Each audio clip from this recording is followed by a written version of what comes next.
Hello and welcome to hopefully what is episode 8 here on Dream Chasers. I have today my good friend Serf from Serf and James, a local band, and this guy's been all over the place, all in the Bay Area doing stuff for everywhere, people. man. Yeah. Just like Johnny Cash. Ooh, cool. So what you been up to? How's it going? What's new? It's good. I'm just really excited to be here drinking wine with you. This is awesome. This is a great start to, well, not a great start to Sunday, but a great midpoint to my Sunday. Because after this, I have to go home and help prepare for Thanksgiving, which isn't as fun. You gotta like make some food, or what's that looking like? I mean, hopefully not, because I'm not a very good cook. Okay. But, you know, my girlfriend, she runs a tight ship. That's good. So I have to go back and, clean up the house and stuff. All right. This is way cooler. We'll try not to make it like a 5-hour long. No, let's make it long. You know what I mean? Well, sorry, honey. I had an interview to do. She's watching. Who knows? So where are you from? You're from here in the Napa Valley, born and raised, or? You know what's funny, Gabe, is when I was driving to your house today, I was thinking, these are my old stomping grounds, man. I don't know if you knew that, but I didn't. I put your address in the GPS, not to give away. I know these early episodes later are going to be incriminating for you, right? You're going to have people like swarming your probably. house. But so I won't disclose the address, but this is you're right off the main road to where I used to live. Oh, word. And so I was thinking back to that as I was driving here, and I remember going to Napa Valley College. I wanted to leave Napa after high school. Everybody did. I wanted to, yeah, but look at me now. I'm like over 10 years in and still in Napa and starting to realize that we can make it a special place. And honestly, this sounds like I'm buttering you up a little bit, but you're definitely one of the reasons why I really appreciate Napa. Dude, I appreciate that a lot, man. Yeah. I could say the same about you. Thanks, buddy. We'll hug later. Yeah, we will. We got this joke. Not even a joke. One of my friends calls you the Napa Idol.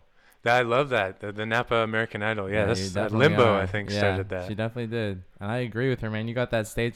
For anybody that hasn't gone to a Serf and James show or seen Serf and whoever he's playing with, he has this eclectic, just crazy good vibe, energy, and stage presence. So it's really cool to get that going. Before I forget, I wanted to shout out the wine.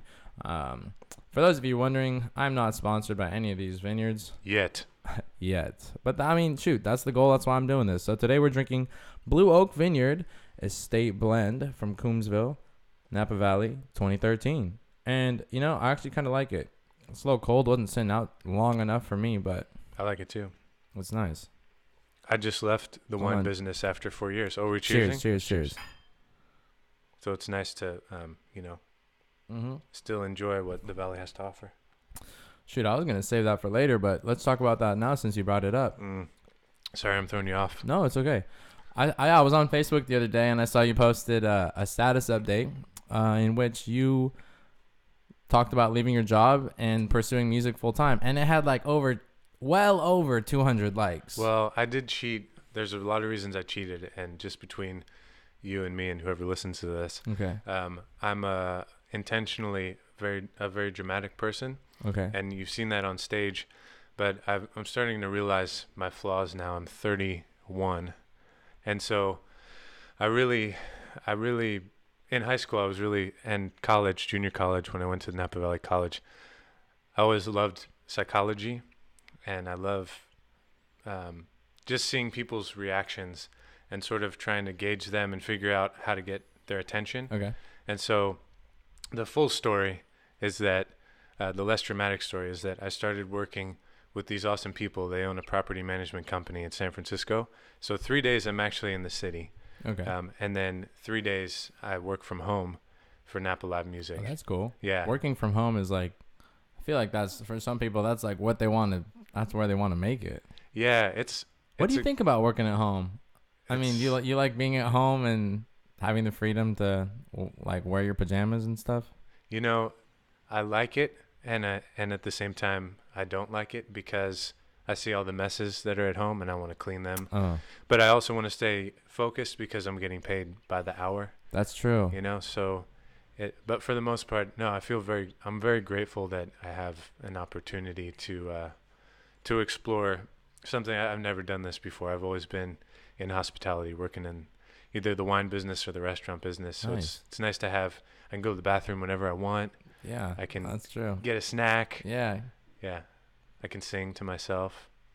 that's cool, man. Hmm. Shoot, I love sing. Do you sing in the shower? Oh man, yeah. I wrote one of my favorite songs. I wrote actually on the toilet. No way. Yeah. So like the bathroom is a very inspirational place for you. Yeah. Why Yeah. is that? Well, I can attest to that too because I beatbox like crazy in the bathroom. Is it the acoustics? It is I was just gonna bring that up too. It's the acoustics.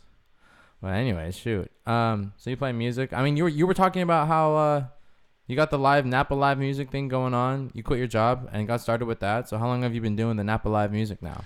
It's really fresh. I my last day at my winery job was October 9th, and so I've been doing this for maybe a month and a half now. Nice. And I'm definitely learning a lot. I'm learning the value of time. I've always sort of known about time, but yeah, time management is key, right? in I life. think how much I waste. And to me, people like you are sort of superheroes because I have. Nah, don't say that, bro. Well, but if you think about it, man, like I have 3 kids, and You're a superhero. no, far from it. But it's like, even I just waste so much time, and I'm trying to focus more on like putting time where it needs to be spent, and realizing. I just read this book recently called "Eat That Frog," Nice. and it sounds like a weird name, but it talks about, if you want to be successful like the other people that you look up to, whoever they might be, Mm-hmm. chances are they're probably a lot better with their time than you are. I've heard that same thing too. Yeah. One of my buddies, because I always talk to producers and stuff because I make music, so I like getting input from other producers on Yeah. how they do it. And somebody that I really looked up to, he told me that he has like a calendar in his room that'll split like the hours of the day down for him, like from 8 to 12 he's making music, from 12 to 1 is his lunch, from 1 to 3 he's like mixing. So it is, and he always told me to do it, and although I don't do that, I always know that it's there. Like you're saying, I Yeah. know the importance of time management. I know that I need to be focused on certain things, and that's definitely something I'm working on also. Me too. Yeah. So it's a constant battle. I think working at home definitely can help you with that, because Totally. it's like, boom, now I got to really be in charge. Yeah, I got to put it in my calendar and make sure I'm staying focused, not getting distracted on Facebook or. Yeah, exactly. I actually deleted Facebook from my phone, the app. That's I feel good. great. It's like a little weight lifted off my shoulders. I saw you say. I saw that post of yours Yeah. actually. That's good. I think it's good to set up boundaries for yourself, especially when you're a creative person. You need to, because we're not by nature. I think most of us aren't very structured. Mm-hmm. I think that's also one of our strengths, but if we're not careful, it can lead us astray. I definitely agree, and I also think that like social media is such a big part of, I don't want to say unfortunately, but I think social media is definitely an aid to upcoming artists. I think you can get farther if you use social media than without social media. Yeah. But with that comes the negative side of social media, which to me is just like cancerous almost. Like it's just Agreed. an overwhelming amount of negativity and useless links. I completely agree. It's just like technology in general, or whatever it is that you have that's a tool, can easily become That's true. something that takes advantage of you. You have to learn how to use it as a tool and not let it use you, which is really, really challenging, because Facebook I is set agree. up, the algorithms and all the the stats they have on you as an individual. It's set up so that it's addictive, Yeah. right? So you're fighting something that is pretty robust, sort Yeah. of like designed to destroy your productivity. Believe it or not. I agree. So speaking things of that are just speaking to you, sort of, and addicting. Let's talk about you and music. How did Yeah. you get started with music? What It's a good segue. how'd that get started? Yeah, so let's flash back to my college years again, junior Okay. college, because that's where it started.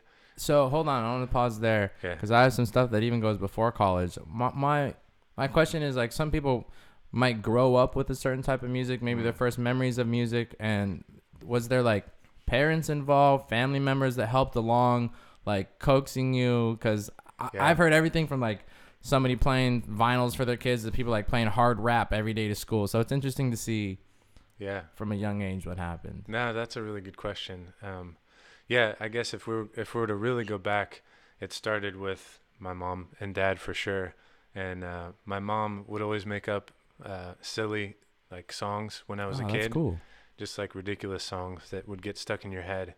And she'll never take credit for me doing anything musically, but I do credit her with a lot of it. She was also a radio DJ, so she worked for KVYN for a while. Nice. She worked for Alice 97.3, and she worked on the East Coast, which is where my family's from originally.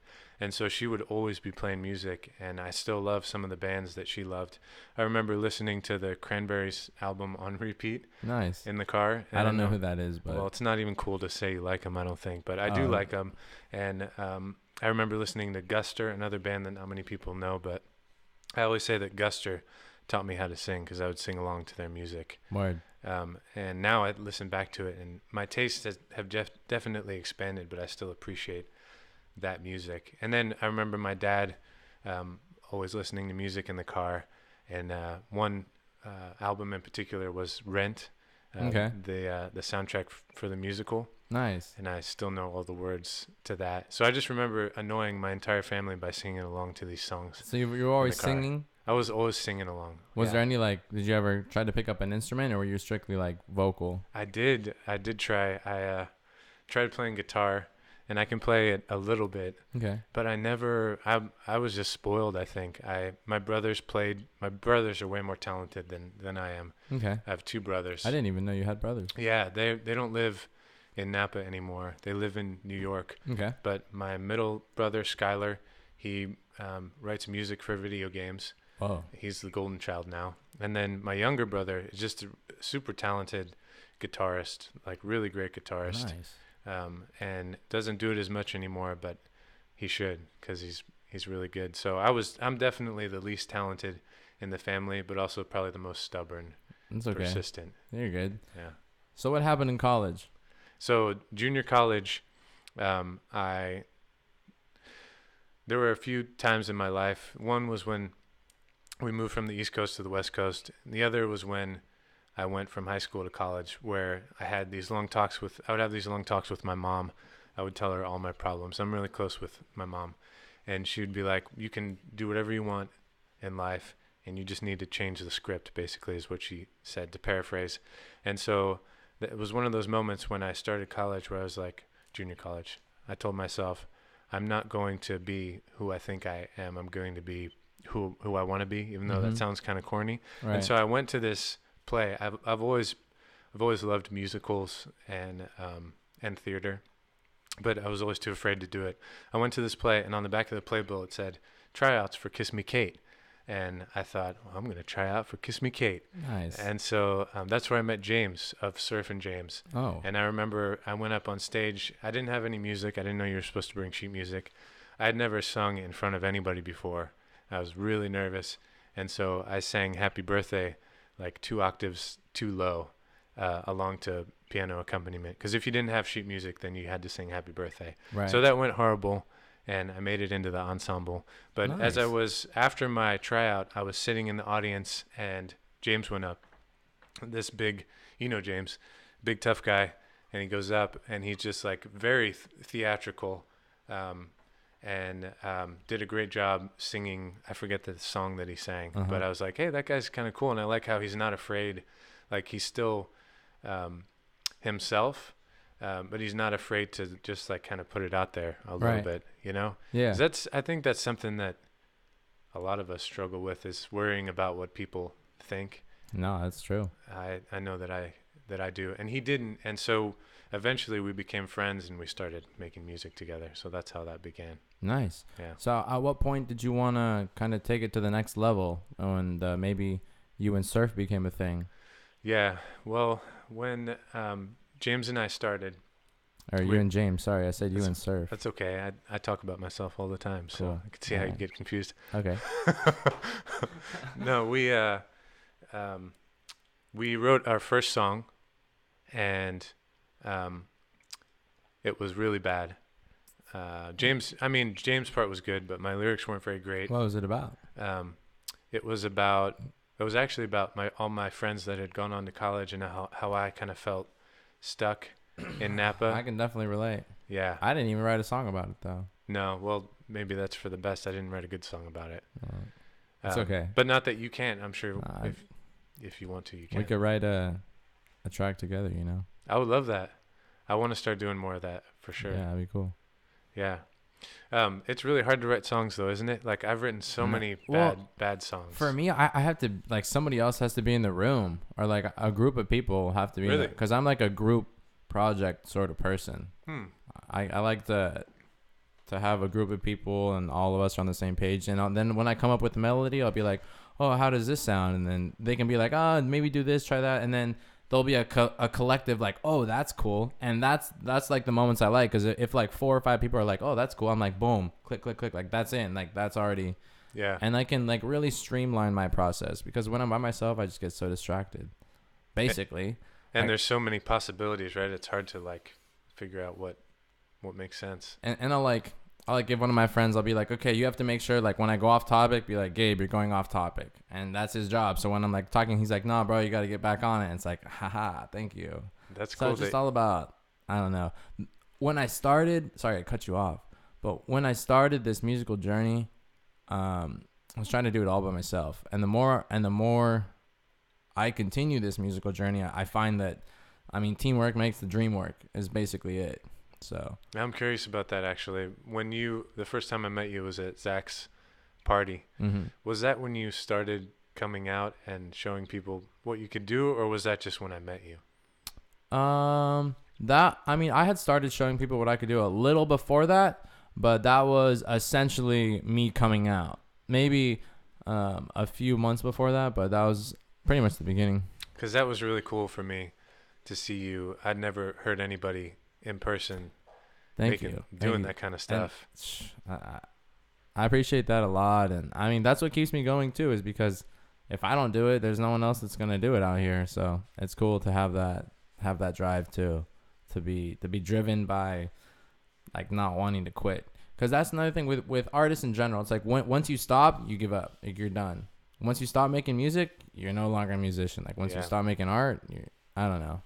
So I just like to have a constant drive, and that's how I am with my music too. I'll release a song, and then the next day be like, man, I'm ready for the next song. I'm with you. It sounds like you're always competing with yourself almost. Yeah, I look back at lyrics I wrote a year ago, and I always tell myself, even if I like them, I almost don't want to like them, because I want to know that I'm improving. Yeah, but it's a weird thing. No, you're right. You're definitely right. Getting back on topic, how did you and James get together? I know you were kind of talking about how you guys became friends, or that you guys became friends, but how did you guys become friends? Was it through that first play? Yeah, James and I, we've always sort of bonded over music, and it's kind of a weird meeting of the minds, because we think so differently, but we've become brothers over the years. So it's kind of it's like any brother, it's a love-hate, you know. Right. I'll be arguing with him 1 minute, and then, you know, the next minute it's like, you know, you're my brother, and I'll always love him. So we just always had a connection, and I think we'll always be friends. Mm-hmm. And when we first met, we just started hanging out, and I knew nothing about music, and he knew how to play. He was trained on the Suzuki method growing up, so he had a little bit of violin training, and he could play guitar, and he knew how to sing, and so he helped me, and we bonded, because a musical is a really embarrassing thing. Mm-hmm. You know, first off, you tell anybody you're in a musical, and they're like, all right, buddy, that's nice, have fun dancing on stage. Yeah, it's not a very manly thing to do. And then the fact that you go out on stage and just sort of make a fool out of yourself, basically, is it brings you closer to the people that you're with, right? And so we became fast friends. And then when we wrote that song together, it's sort of like if you've ever read the book The Alchemist, how it's sort of beginner's luck. Mm-hmm. You almost don't know that you're not good, so you keep doing it. Right. Sometimes I still feel that way, right? Like, am I going to look back on what I'm doing now in 5 years? I hope I am, and be like, that was maybe okay, but Yeah. I'm way better now. Yeah. And so we both just had that desire to make music, and we had visions of grandeur early on. We were like, yeah, we're probably going to be famous in a couple of years, you know? And so that's always been the dangling carrot for us. And excuse me, it hasn't happened yet, and I've come to terms with, you know, what that means Mm-hmm. and why I do music in the first place, but that's how James and I sort of bonded. That's cool, man. Similar vision. Nice. Yeah. How did you guys come up with the your name? I know it might be kind of obvious. I mean, the band name's Serf and James, but was there a we tried to change it so many times, Yeah. Gabe. I was gonna say. It's pretty ridiculous because we started doing open mics. So musicals to open mics at Cafe Cicero, which is now Cap Heritage on First Street. Okay. And we felt like we were famous at Cafe Cicero at this little Yeah. open mic. We'd go every week. I think it was on Wednesday night. And that's where we first started having people occasionally compliment us. So we thought we were big deals, you know? Word. And then it closed down, and then we were like, well, crap, what do we do now? Like you said, when you stop creating or you stop having a reason to create, are you It's no kind longer... of over, yeah, until you keep going. Yeah. So then we floundered around a bit, started playing Bilko's, and then I tried getting us gigs, but I had no idea what we were doing. And then the band morphed into another band called De Luna. Okay. And then that sort of just... De Luna. De Wait Luna. a second. Why does that sound familiar? Did that have Tristan Foot in it? Yeah, for a minute. Yeah. It was pretty much a super group. There were a lot of amazing musicians in De Luna. And we just internally combusted. I was going through a lot in my life.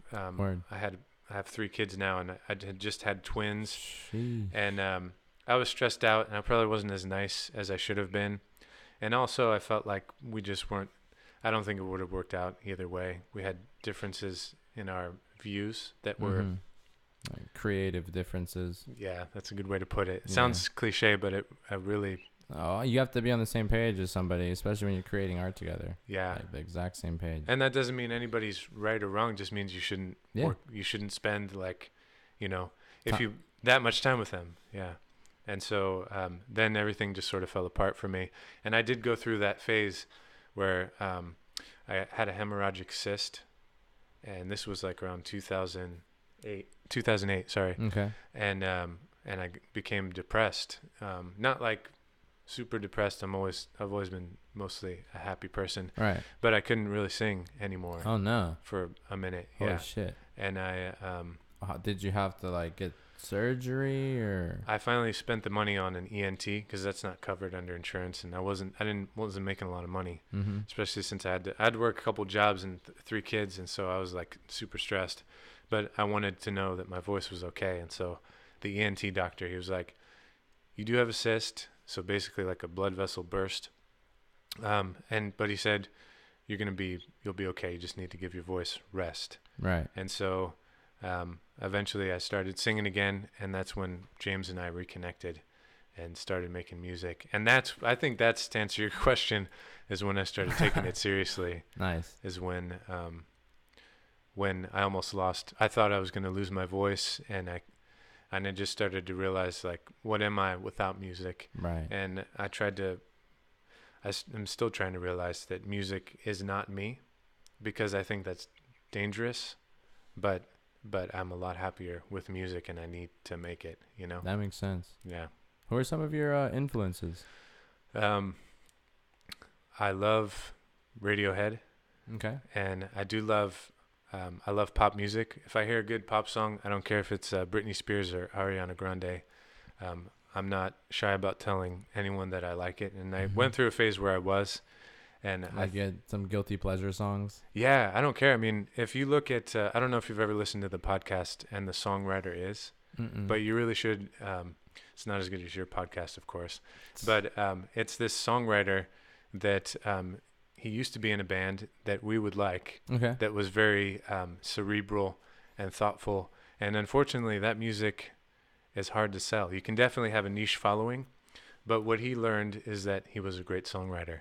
And so just what you were talking about earlier, he gets in a room with a bunch of people Exactly. he vibes with, and he writes amazing hit songs, and he's making money doing it. So it was really cool to listen to some of those. What was the question again? I forget. It's just your influences. Oh yeah, so yeah, I started getting into that songwriter world, and that's definitely influenced me. Um, but in terms of like what really inspires me, just any song with a lot of heart and feeling, Okay. right? So I love the National. Yeah, I was gonna say you got a playlist or something, top 5 songs or something like that. Yeah, you know, I'm embarrassed to say I'm not as good with music as I should be, but currently I really love Sir Sly. I'll Mm-hmm. always really love the I've National. never heard of them. Oh, they're great. If I'll I have to sang check you a them out. song, you might recognize Okay. it. I want to tell you a story about a Sir Sly concert I went to as well. Make it quick. Okay. So the National is one of my favorite bands. Right. Sir Sly, Guster, Frank Sinatra, Billy Joel. I love all that corny stuff. Nice. So those are some of my favorites that come to mind right off the bat. I love Coldplay too. Cool. I'm not embarrassed about it. For a No, while, I don't be. pretended I didn't like them. But I mean, do. they got everybody you named has catchy songs and like undeniably catchy.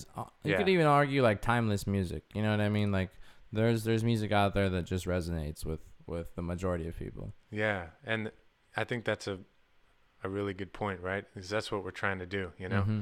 I can keep working 9 to 5, or I can figure out a way to make music people like that I also enjoy making, and that's kind of where my head's at now. Yeah, definitely. So I was at a Sir Sly concert. I'll make it real quick. I was gonna ask you. No, it's okay. Okay. And it was really awesome. It was in the city. I went with my girlfriend Becky it was in San Francisco. And so I go to this concert, and so Sir Sly, they sing this song. Well, is it copyright infringement if I sing it? Yeah, it is. I won't sing it. But anyway, so they take the stage second. Is it? Actually, yeah, I think it is. I did not know that. Yeah. So be careful. Not that, No I mean. way. Sing until it you- anyway. Fuck it. Okay, I'm going to sing it anyway. Heavy as the setting sun. Oh, I'm counting all the numbers between 0 and 1. Happy but a little lost. Well, I don't know what I don't know, so I kick my shoes off and run. Kick Damn. my shoes off and run. Oh, yeah. Dude. that was Yeah, nice. so I just really was drawn to his lyrics. I think he's a great lyricist, and that song is super catchy. And then they took the stage, and I always, we saw a show together, and I think we both have the same sort of eye. It's like I'm always, I feel like I'm setting myself up for failure most of the time. Most of the time I go to a show, I'm disappointed. I'm going to be honest with you. Man. Unless it's like if it's with my friends, if it's a local show.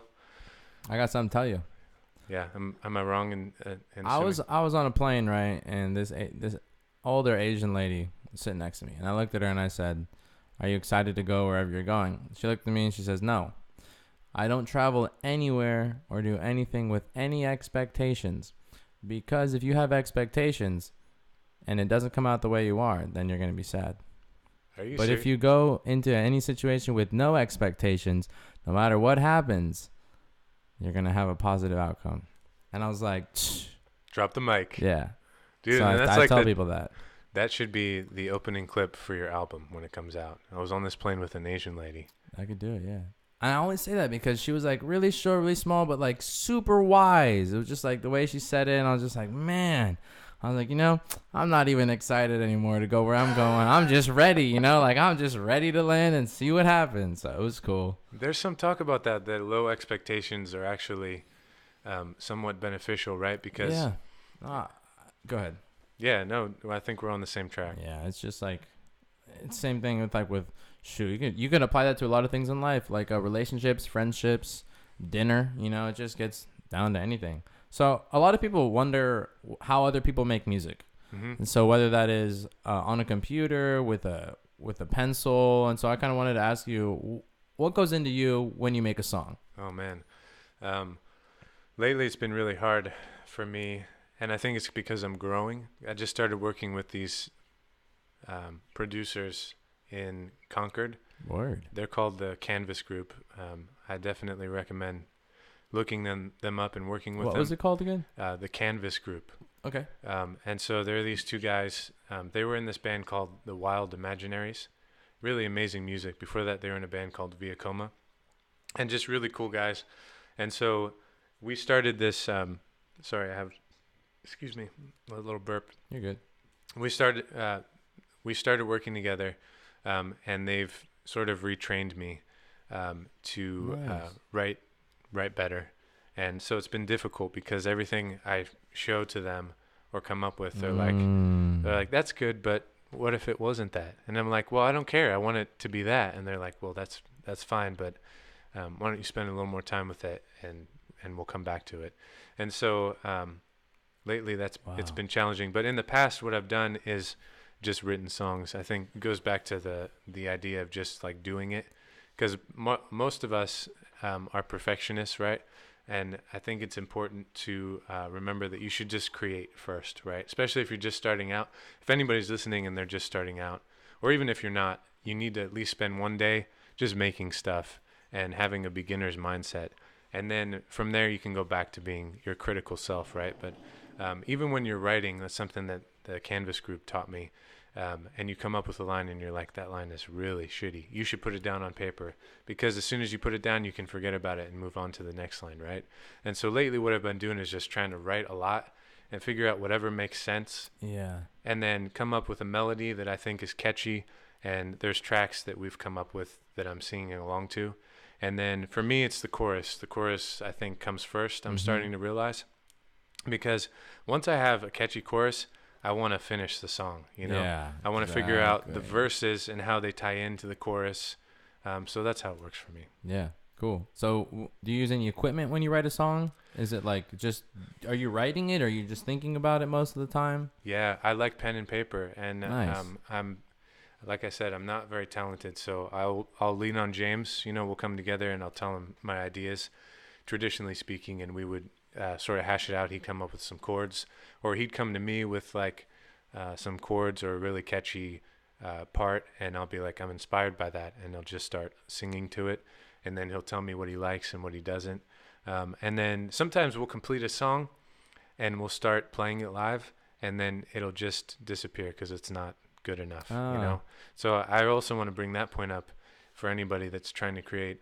Most of what I make is really bad, right? And No. even the stuff that's okay is not good enough, right? So it's eventually going to disappear, but that's part of the process. Word. I've realized. Are you guys on like iTunes and Spotify and Yeah, stuff? we are. Nice. Cool. Yeah, and even that stuff now, listening to it, it's like the new stuff we're making, I'm really Mhm. excited about, and it'll hopefully be out in April. But yeah, you can find our older stuff on iTunes and Spotify. Nice. So, Are you? You should be. yeah, definitely. You are? Yeah, Oh, sweet. sure. Okay. Yeah, I'm right. I'm glad you are. Shoot, glad I am. Glad it kind of works Because out. I love that one song. Everybody, how's it go? Sing it for me. Everybody want to come and test me. The people playing chess, they always checking, never check me. Yeah, that's a Yeah. really great song. That's actually not on there, actually. So I got to man. record that. That's my favorite song of Do it. yours. Thank you. How did you come up with that, if you don't mind me asking? I wanted to make that song just to prove to people that I could rap. Because, like, Ah, no one thinks I can rap. really? It's not no one thinks I could rap. I my high school friend group always gives me shit. So like the Huh. people I used to hang out with for years and years, they like grew up with me fucking beatboxing in their ear. So like when I beatbox for them, they don't think anything of it. Isn't that crazy? It's cool. I don't mind it at all. It makes me feel cool. It's different than people being like, "Whoa, can you do the bass sound?" or "Whoa, can you do this?" It's like, it's cool, man. It's cool. It's hard to get past that, though. How did you get past that? Like people telling you, how did you rewrite your script? Man, what do you mean rewrite? Like Because growing up, it sounds like you had people telling you, "Yeah, that's nice, Gabe. That's all cool." the time. No, especially because I learned beatboxing when beatboxing was still super super underground, and even now it's way underground, way more. But it's growing. It's growing traction. There's commercials with beatboxers. There's songs that have beatboxing in them now. There's a beatboxer in Men in Black. Exactly, He and was one of the aliens. and there's even like at events. There's one of the aliens beatboxing. I remember that. Yeah. At events, you were yeah. saying. No, I was like, the beatboxing guy in Men in Black was in the printer. Anyways, yeah, at events there's even like people beatboxing pretty shittily. So I was like, it's cool. And I actually went to this event the other day. And I went up to the DJ on some like just like, I'm here, man. I want to be on the mic type of stuff. And I was like, hey, I'm a beatboxer. You think I can be on the mic? And she was like, yeah, you can. So it's just Wow. like cool that. But anyways, going back, yeah, for like 3 or 4 years, it was people just being like, that's cool, bro. Like, that's chill. Like, go do, like, don't make, like, can you be quiet? And so just a lot of me being on YouTube. But Yeah. it works out. I'm really happy with what I've done with it. I've had the same experience. I mean, your family doesn't count because you know they love you, but my family would always be like, Surf, please be quiet. And then, which, I mean, I would always, my girlfriend even tells me that now because I sing the same line over and over again. Word. But I remember when I started actually performing and completing songs, they were very supportive, and that's when things sort of shifted for me. But I remember being at a party once with my son before I had twins, my oldest son, Everest. He was maybe 4. And I was talking. I always felt sort of, I'm a very young father for considering, as far as most people are concerned, especially in Napa Valley. And so I remember. How old are your kids?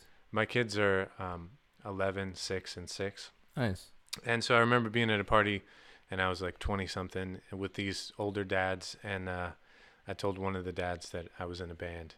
And all of a sudden, I could just tell that it's always a hard thing to say because you know they don't see the value in it.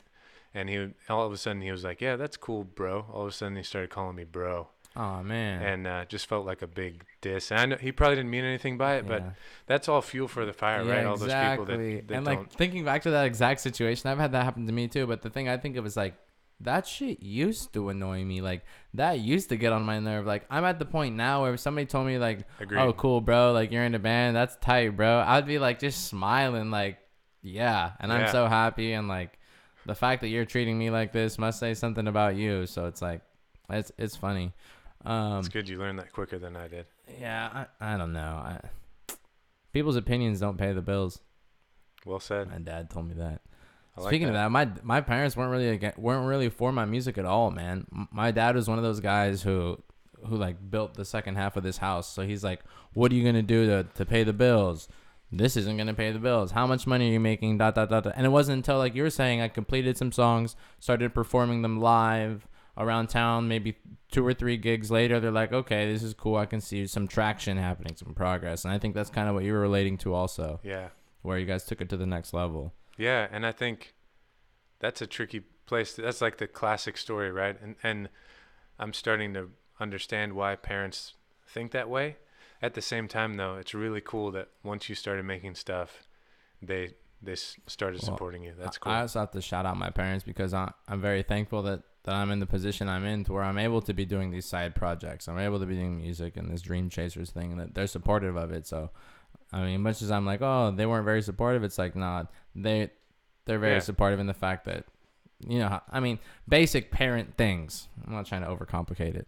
Yeah, but anybody that lets you get away with stuff, they probably don't love you, right? That's true. I want somebody that's going to be a little bit hard on me. You need somebody to like keep you in track. I mean, I feel like you and me are kind of similar in the fact that we can like wander and get off topic and stuff, and we need that someone telling us what to do and when to do it. Yeah, not all the time, but you know, some structure. Yeah, I think that's a good way to say it. So recent shows, man. What have you been doing? What do you got coming up? So we're trying to focus more on writing and recording right now, and less on playing, which is tricky because you guys are playing a lot. Too much, I think. That's what I'm saying. Oversaturating a little bit. Let's talk about oversaturation because I think you're a good person to talk to that about. Well, thank you. You're welcome. Yeah, man. It's something I've struggled with, I think, for a while, and this year has been really cool because we've been playing more paid gigs, and we've been putting that money back into the band. So that's sort of been the exception to the rule. But especially early on, and even sometimes now, I get carried away because I'll have somebody say, "Hey, we have this really cool show. We want you guys to play." And I'll be like, "Yeah, I want to play." And then I'll go skip over the paid part or what? Oh yeah, always because yeah, I'm not a businessman, you know. Man. I'm trying to be. But it's always about, for me, it's always been about like, is this show going to be cool? Will it give us exposure? Am I excited to play it? But there's this, if you haven't read this book, I probably haven't. You definitely should. I don't read a lot of books, man. I should. Well, this is a great one to read. I don't read books either. I listen to audiobooks. Have you read Watership Down? No. Should I? It's an American classic. It's about these bunnies. It's crazy good, bro. Are you Crazy serious good. right now? I'm dead serious. It's about this. It's like The Hobbit, but with bunnies. Okay, I'm gonna read it and we'll talk I might about have it it together. in my. I'll let you know after the stream. or Okay, after cool. This, whatever. And I'll give you the book I'm talking about. I think it's called Anything You Want, and it's by Derek Sivers. I don't know if I'll read it, but Well, it's a good book to maybe read. No pressure. You don't have to read it. I appreciate I'll that. give it to you anyway.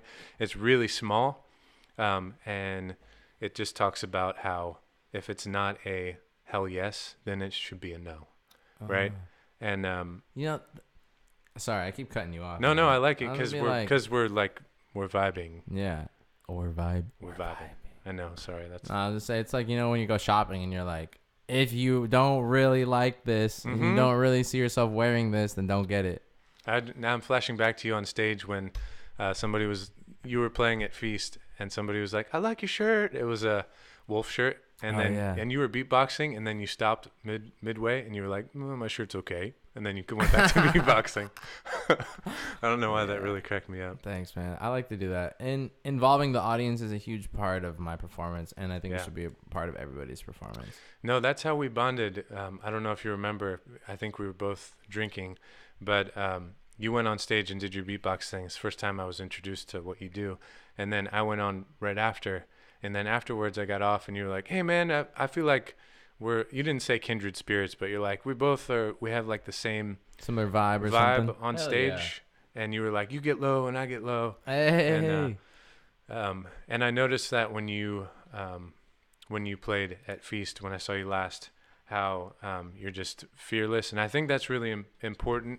And I'm sorry, I feel like I'm being a dad this whole talk, but if anybody's listening that cares about what I'm saying, I think it's important to remember when you're on stage that that's separate from who you are off stage. Exactly. And you should be fearless on stage because you're helping people enjoy themselves. What I like to think too is like you said, when you go to shows and you aren't entertained, Yeah. I like to think of that when I'm on stage. Like, if I was in the audience right now, Yes. what would I want to see me do? And it's like, I'm doing it. I'm jumping, getting down, turning around. Like, man, if there's something I haven't thought of, I'm doing it. I'm making fun of people. Just everything I can think of, man.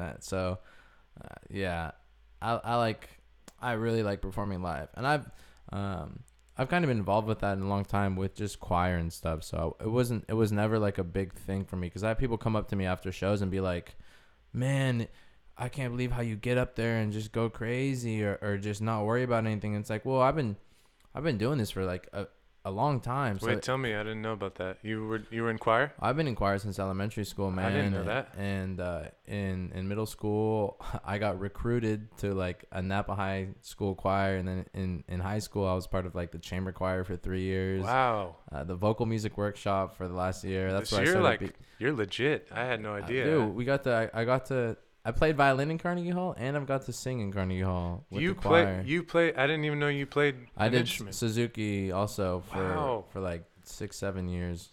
That's amazing. So I have a lot of musical background that I don't even like talking about. Why? Shout out Zach. I'm better at guitar than Zach. We know that, but it's not something we talk about. It's just something that's a fact. But because like I feel like that stuff is cool, but it's not like I'm waiting for my turn to be interviewed. Honestly, like I'm waiting for somebody to hit me up and be like, "Yeah, we got to interview you," or I'm gonna do it on this. I'll have like somebody come in and interview me. I would love So to interview you. I don't know if it's gonna be you, but we'll see. I'm applying. Put me on the list. We'll see. Because I got some stuff to talk about that. But this isn't about me, man. It kind of is about you, though, because, I listen to a lot of podcasts. Okay. And this is my 2 cents. You don't have to listen to it. I'm listening. I don't have a choice. You have to listen. It's in your It's ears. all right. It's in But my ears. my favorite podcasts are where it's back and forth, right? So I think it should be a little bit about you, because I don't want to hear a boring person That's true. interview another boring person. And I definitely try to make that a point, too, because I got the segues and the topics. So it's kind of, I don't like when I'm listening to podcasts, and I haven't really listened to many podcasts that do this, but when there's like a lull, like an awkward lull, or like, I don't know what's going to happen next sort of thing. So it's like, I try to switch that up. Yeah. So what was it like when you quit your job? What was that like? It was really, really scary. I'm still scared because I've been in the wine business for 4 years. Before that, I was in the restaurant business. And Gabe, I was Dude, I was in the restaurant business. You were? I was an expediter. Oh, man. What'd you think of that? they haven't done it as good as when I was there. I'll tell you that. Oh, so you were good. You were like hustling, Yeah, making it happen. they want. They want you back. I might go back. Shout out GOTS, honestly. Oh, I ran GOTS. Oh, wow. I didn't know you worked there. I ran it. I worked there for 4 years. That's awesome, man. Yeah. Yeah. See, my experience is a little bit different. I worked in the restaurant business. I loved busing, but then, I wanted to make more money, so I became a server. Facts. And I was not a very good server. I'm not very structured, as we were talking about, and so, and I would get distracted at tables talking to them for too long. And I had this boss that was really hard on me. And I've come to love her now, but I started out being afraid of her. I'll shout her out because she's a beautiful person. Her name is Kelly Sherman. She works at the Q Restaurant and Bar. That's where That's where I got my start. And she put up with a lot from me. And I remember one day she took me into the kitchen, and she said, "Serf, you need to always bring a spoon and a straw with iced tea." And she embarrassed me in front of the entire kitchen. Oh, man. And I said, "Kelly, I brought a straw. Why can't they just stir the sugar with the straw? Why do I need to bring a spoon?" And she was like, "You need to bring a spoon and a straw." And I didn't understand that probably until last year. Wow. When it's just like, it's part of the experience, right? It's the same thing on stage.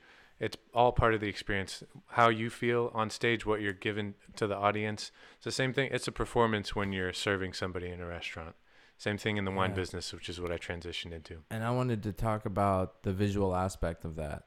So it's much like in music, when you go to a show, you want to make sure the visuals are on point. Mm-hmm. And I think it just goes back into people would rather watch a visual than listen to an audio. Agreed. Yeah. So back to tips for people maybe new to music and watching this, or just for us. I think a tip that I tell people that are just starting out, maybe producers or anybody making music, is for your first track, don't feel rushed. Don't push it. Make 5 tracks and release the best one out of those 5. And with that first release, make a music video. Yes. Do yourself a favor and make a music video. I just realized you need a music video, bro. We do, yeah. 3, 2, 1, we suck 2, at boom. You know what I mean? We suck at visuals. We really do. And I was just talking to Alec Ferris, who was on your show. Yeah. And he was mentioning that Surf and James needs like more lighting and stuff. I think you're totally on point there. Visuals, especially nowadays, are huge. Huge. Yeah. Or even just like funny pictures on Instagram. It's just like that goes such. It does. So you know what somebody You're else good told at me? that. Do I get to hold the torch? It's not even here. Oh, I wish man. it was here. My buddy's here from SAC, but I don't think he brought it because I didn't tell him to bring it this time. Okay. But you should keep doing that though. A tip somebody said, I'm going to. A tip somebody told me was like, go on Craigslist and Facebook groups and look for like photographers meeting up, and they're always looking for models. And so you go and you get like a chance to be photographed by 3 or 4 different photographers, or however many in the Bay Area. Do you have to be naked? No. And then they just send you stuff. Like this artist was telling me about it. He's like, dude, actually Zach Fenny was talking to me about it because he interviewed this girl, and he was like, how is your Instagram game on point? Because all you upload is super high quality pictures. And she's like, oh, I just go to these, like once a month, I'll go to these meetups where photographers are, and they'll take pictures of me, and I'll have content for the next month. And I was like, that's fucking genius. That is pretty genius. So I was going to look into that. But I have some friends with nice cameras and stuff. But the visual side of it is huge, I think. No, it's a big part of it. What keeps you going? I for a while I was listening to and watching Renman Music. Mm-hmm. It's this series on YouTube, and I think it's also a podcast. And Renman, Steve Rennie, used to manage a band called Incubus. Also one of my favorite bands I didn't mention. Excuse me. And he said, I think it was him that said, don't do music if you don't have to. And that really resonated with me, because I told myself when I was 23 that I would quit music at 27, And then when 27 hit, that's crazy. I said, I'm definitely going to quit when I'm 30. I'm just going to get a real job, or focus more on a quote unquote career. And then 30 hit, and now I'm just like, I'm just going to keep doing it because I'm not happy otherwise. And that's why sometimes I feel guilty, right? Because it's like I could be home with my kids or playing a show, but I want my kids to know eventually. They probably don't see it now, and I'm not trying to say that, I'm a great father or that I'm a horrible one, but I think it's really important to do what you love, and I want that to be represented, and I want my kids to do the same. So that's how Definitely. I justify it to myself. I can't stop, Yeah, that's what keeps you going. Just knowing that you got the dream out there and that you come this far, sort of thing. You can't. I'm a dream chaser. Fuck yeah. That's why I do this, man. Shoot, I am too. That's why we're here. Yeah. What do you do outside of music? I don't have much free time. I love going to shows. I try to do that a lot. Mm-hmm. That's actually part of what Napa Live Music is I don't need to, but I enjoy making connections with people, and it's part of how we make the scene grow. So I love music, watching it or playing it. Even if, like I said, I'm not completely impressed, I'm always waiting to be impressed. For the experience. Yeah. Just to go out, yeah. Or even if I don't like the show, if I saw something that I know I don't want to do when I'm on stage. That's true. That informs me. Or if they have one cool move, I'm like, maybe I can incorporate that into what I do. So I do a lot of that. I love reading and listening to podcasts. I do that probably way too much. And then writing. I love writing. And then being with my family. I try to spend quality time with my kids. I'm naturally a very distracted person, as I think you've picked up on in knowing me. But I try to, spend quality time with them and listen to, what they're going through. And I see your friend playing Fortnite right now, I think. Yeah. I don't even... Everest loves Fortnite. I almost thought he left, but he's still there. Yeah, he's there. What's up, Walter? Walter. The homie's from Panama. He was just there for like 5-6 months. Wow. Actually, how long were you in Panama? Sorry, he wasn't even in Panama. He was in Rome. You were close. 4 months. Yeah, he was out there. He took his Wow. dog with him, bro. Lots of beautiful women there, right? He's got a girl in Milan, Italy. Oh, wow. Yeah, she might be coming out. Anyways, bro, if it wasn't for music, what would you be doing? Yeah, I've thought about this, and for a while I wanted to do graphic design, but I hate being at a computer all day, so I don't think I could ever do that. For a while I thought I wanted to continue on with the wine business, because it's a place where I really felt finally like I was good at something. And you're in the right spot to do it. Yeah, I never thought I would be into that. I was never much into wine, but it is. I sort of brought it all back to being an entertainer. And when you're giving a tour, you're an entertainer. You're giving a performance. You're putting on a show. Yeah, at least if you're doing it right, it should be. Exactly. So I probably would. I might be in the in the wine business, or maybe something else in the music business eventually, if I'm not front and center. Maybe eventually, like being a part of it in some way. Definitely. Or writing. I've always wanted to write a book, but again, I'm not a very focused person. That's why I love writing songs, because they're so short. That makes sense. Yeah. I appreciate that. So I've never asked this question before, but I've seen it asked, and I kind of liked it. It's like we're kind of coming to the close here, kind of wrapping things up. Oh man. And it's like, well, shoot, okay. I mean, is there anything else you want to talk about? No. What are you doing, bro? What video games you playing? Let's Do you start play at the beginning with my life story. Oh my God. I'm just kidding, man. Why should people care about surf? Ooh, why should people? And Surf and James, That's a really good question, because my first